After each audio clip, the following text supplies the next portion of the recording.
Hey. Yes. It's good. No, but we are one.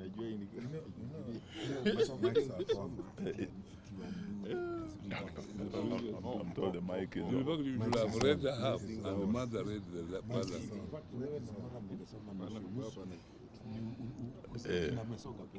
You can read half. Then Martha. Niko hapa.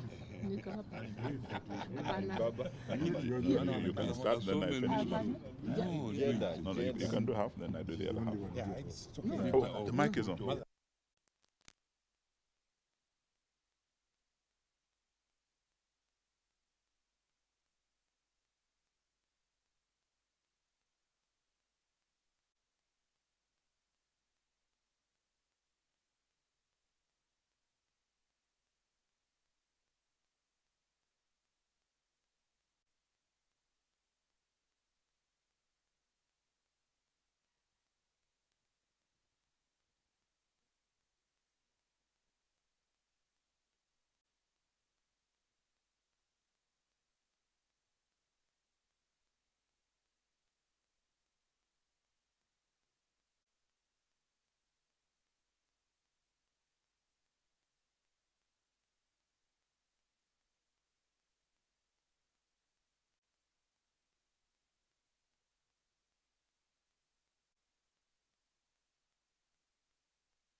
Hello?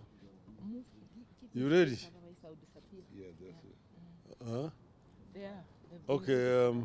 It was the first meeting of Azimio Summit this year. And as you can see, Azimio is all here, except Honorable Kalonzo Musyoka, who is out of the country. He's traveling to South Sudan today. That's why he's not here.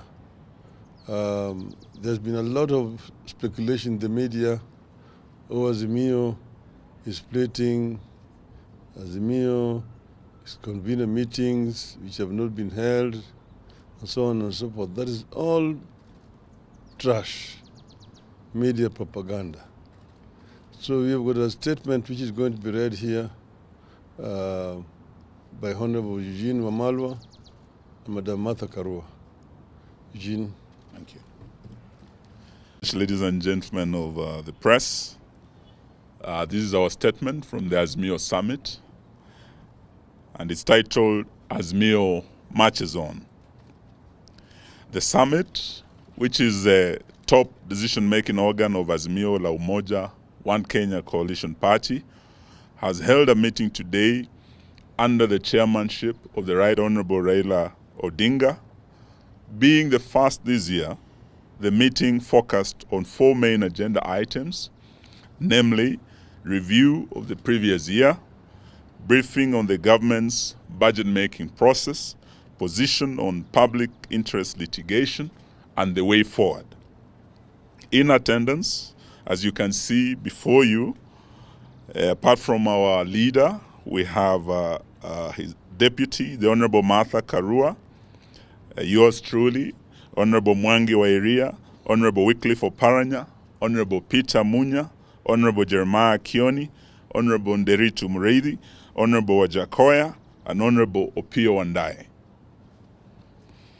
Absent with apology was the Honorable Stephen Kalonzo Musyoka, who's currently in the Sudan for other engagements, but who spoke to our leader this morning and sent his apologies. And the meeting has gone on with his blessings, and his views have been incorporated in the resolutions that we'll be reading to you shortly. After lengthy deliberation, the summit resolved the following.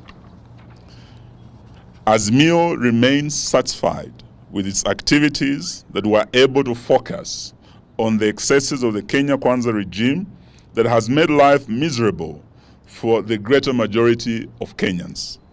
Because of Azimio's focus and steadfastness, the cost of living as a government-induced pain is understood to be a direct result of Ruto's policies and not only global environment or previous regime.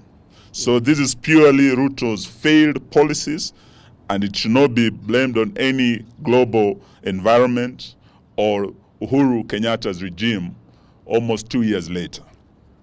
The coalition is satisfied with the work of standing up for Kenyans and commits to continue holding the regime to account and to put blame where it belongs on areas like the ever-rising taxes, the deteriorating relationship with our neighbors, the rampant corruption in government, the tribalism in public service, the deterioration of the Kenya shilling, and general deterioration of our economy.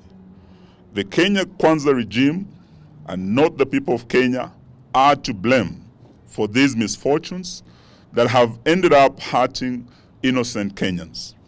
Azimio deeply regrets the loss of lives during the peaceful protests, continues to hold the government responsible for these needless deaths, and promises that the deaths shall never be in vain. The coalition has weathered several vigorous attempts by the Ruto administration to create disunity and splits in its ranks. Unity is an achievement the coalition will guard jealously to be able to continue fighting for Kenyans as one united front. Because the coalition has been able to stand up and stand together, Kenyans have regained their voice, their courage, and are standing up to the bullies in this regime. Kenyans are standing up in very remote parts of the country to tell off the government on its lies and its insensitivity to the people. We encourage Kenyans to continue manifesting courage and call out this regime. We will stand with all Kenyans expressing such courage and determination to take back our country.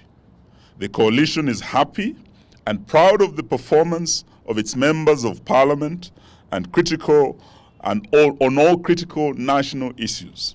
When it has mattered, even where the members have been outnumbered, they have expressed themselves clearly and candidly on such issues as the Finance Act 2023, and Kenyans will remember that there were 88 loyal members of Azimio who stood with them, and there are 176 who voted yes, and that is why they are suffering today. Kenyans will remember their voices also of Azimio legislators on the housing levy, on the deployment of the police to Haiti, and the general state of the economy. Over time, we have been vindicated. May I now invite my senior, the Honorable Martha Karua, to read the rest of the statement. Thank you very much. The summit had a robust discussion on strengthening Azimio and its constituent parties. The coalition partners have been able to agree on fundamental strategies and tactical positions. We agreed that the coalition is only as strong as its constituent parties. The summit, therefore, reaffirmed its commitment to the renewal and strengthening of all the constituent parties through various activities, including members' recruitment drives, delegates' conferences, PGs, and NEC meetings. All constituent parties have committed to pursuing a common program of action that addresses the challenges the country is going through, and that also help to advance and defend the gains of democracy. Azimio remains one and is here to stay, committed to shared values that include accountability, integrity, public participation, good governance, respect for the Constitution and rule of law, social justice, and non-discrimination. On public litigation, the summit agrees that the cases coming up under public interest litigation address fundamental concerns in which Kenyans feel overlooked, mistreated, and ignored by a regime steeped in impunity and unilateral actions.